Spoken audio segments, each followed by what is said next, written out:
The palace of 900 arches rose from its cliff like a white flame, each arcade gleaming with enemy trophies and sunlit mosaics.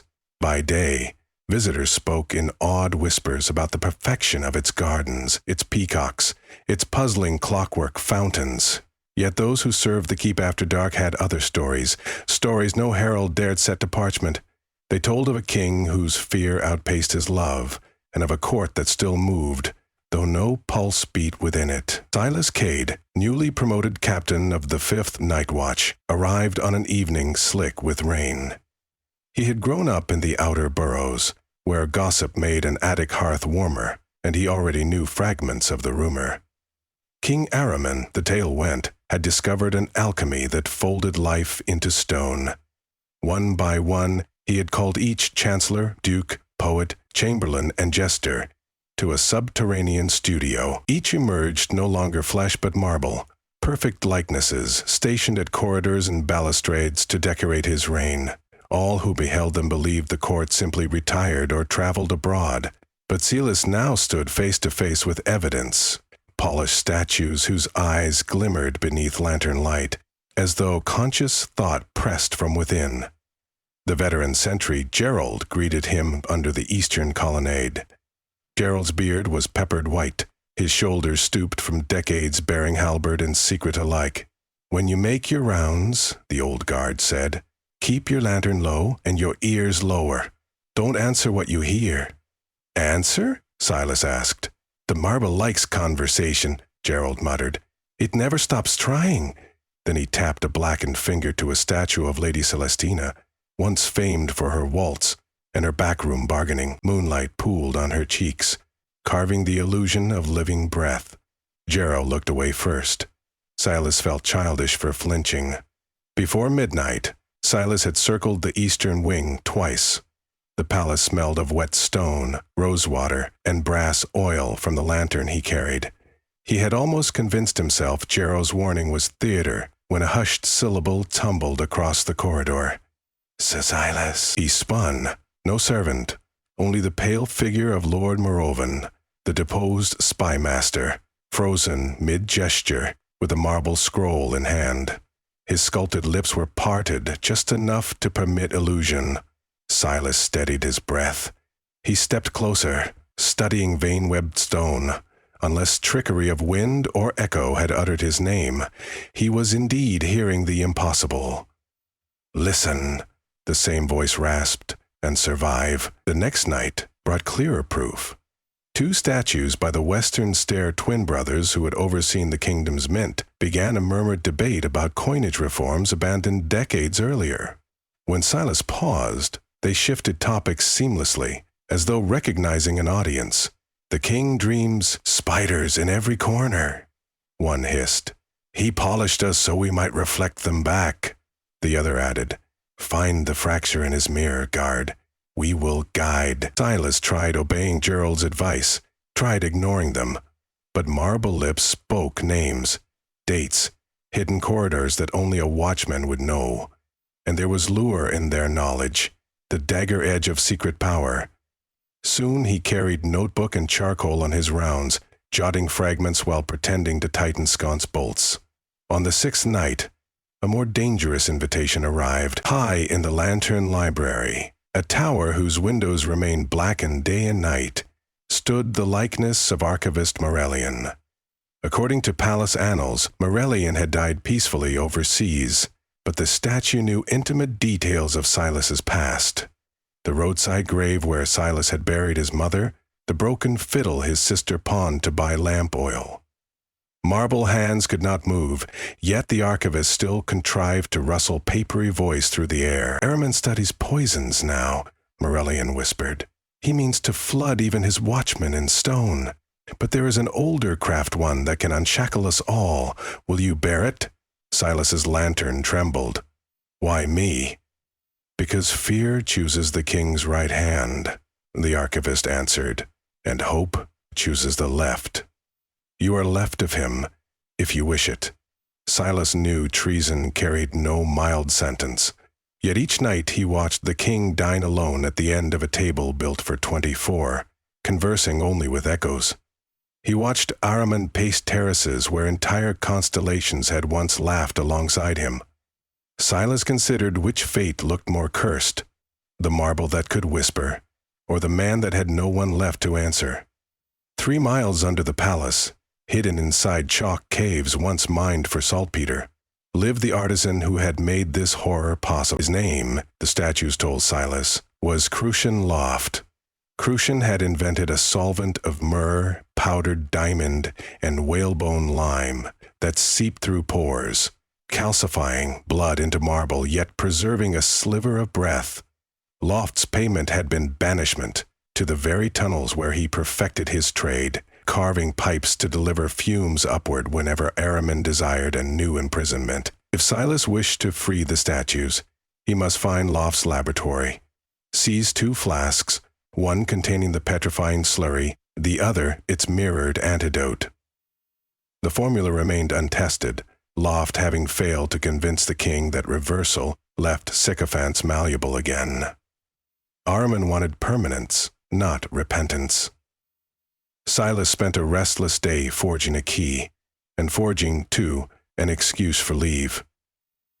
He told Gerald he meant to pray for his father's health in the cliff chapel. In truth, he followed a smuggler's crevice under the battlements and climbed into darkness slick with mineral sweat.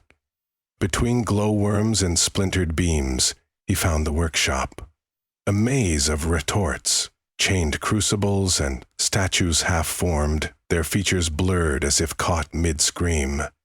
Crucian Loft himself sat at a stone-hewn desk, scribbling notes, a brittle figure dressed in rags of former finery.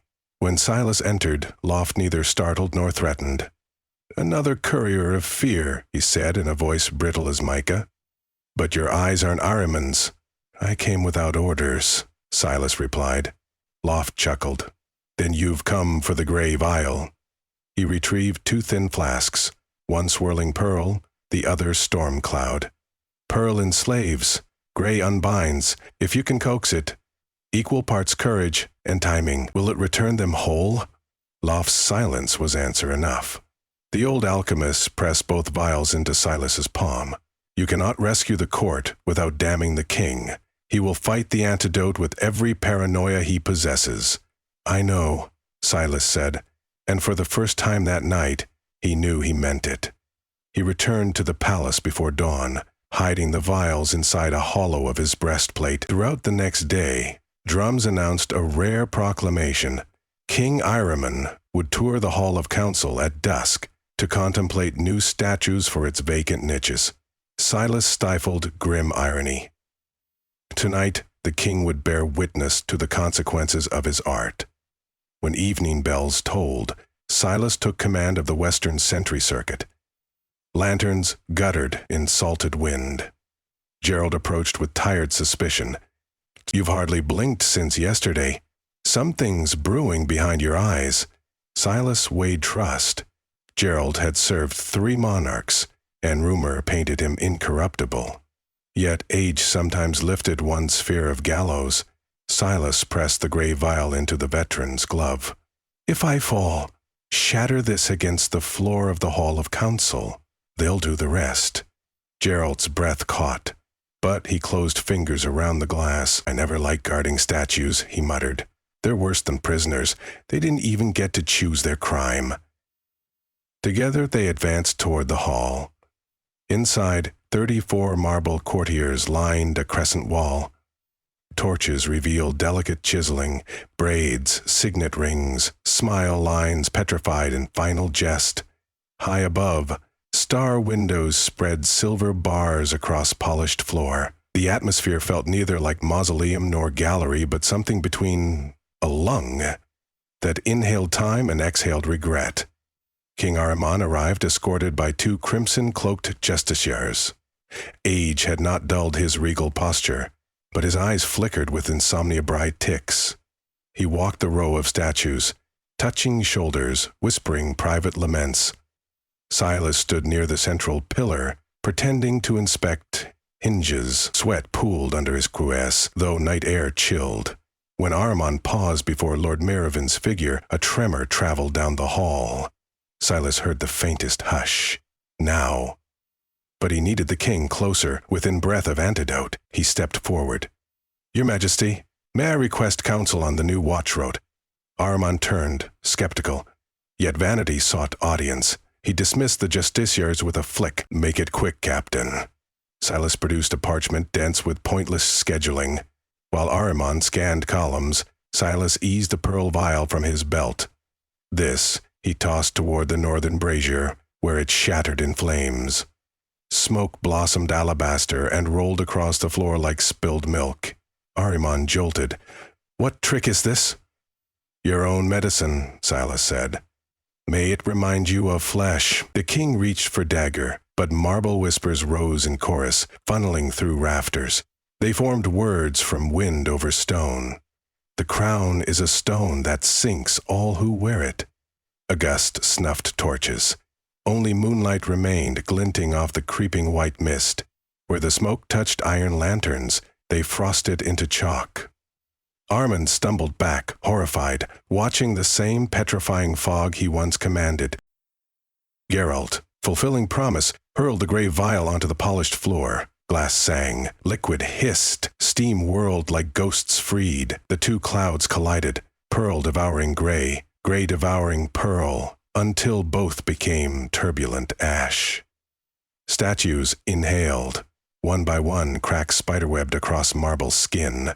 Fingers flexed, shards sloughed away, revealing raw flesh. Pale, trembling but living. Lord Meravine gasped, first breath. In 20 years, Lady Celestina collapsed to knees, sobbing at sensation of pulse. Twins of the mint clasped each other, their laughter bizarre and echoing. Ahriman shrieked. He reached again for dagger, but the blade had calcified mid-hilt. Fury contorted his visage. "You ungrateful wretches! I preserved you!" Merovin stepped forward, face half stone dust. "You preserved your loneliness, Majesty. Not us." The king retreated toward throne dais, yet found path blocked by statues not yet fully flesh-halting him with half-marble arms. Panic stripped his dignity. "Silas," he pleaded. "Captain, arrest them in my name." Silas shook his head. "Name? A king is more than terror. Yours ends here." A dozen freed courtiers converged. Some brandished candlesticks, others only righteous anger. But before violence could finish what alchemy began, Archivist Maurelian raised a still cracking hand. "Let him keep breath," the scholar advised. "Let him live, remembering the chorus of those he silenced." Jeroth seized Ahriman, shackling him with the justiciar's own irons. None spoke defense of the fallen ruler. Outside, Daunt's first violet knuckles tapped stained glass, heralding a morning the palace had not dared imagine. In subsequent hours, chaos mingled with festival. Servants who had slept through decades of identical routine wept or danced at sight of resurrected lords and ladies. Physicians rushed to treat muscle atrophy and mental shock. Courtiers whispered thanks to Silas, though some eyed him with cunning hopes of future alliance. He felt both necessary and disposable, a tool of one revolution, perhaps a threat to the next. They gathered, finally in the Star Chamber, where sunlight pierced Oculus and draped them gold. Crushed marble dust shimmered like new snow across the floor. Merovin spoke first. "A realm ruled by a single terror will birth new terrors unless we break the throne itself." But Lady Celestina countered, "The people need symbol. If we dissolve monarchy overnight, we trade marble tyrant for iron chaos." Debate rose. Silas remained at perimeter, content to watch. After hours, consensus emerged unlooked for. Ahriman would not be executed. Instead, he would taste his own solitude. The tunnels of Crucian Loft would serve as his cell until memory folded him to something gentler. Loft, who arrived with remorse too heavy for speech, agreed to supervise transformation, petrifying solutions swapped for curative ones as needed. A poetic warden for a poetic crime. At sunset, a procession escorted Ahriman downward.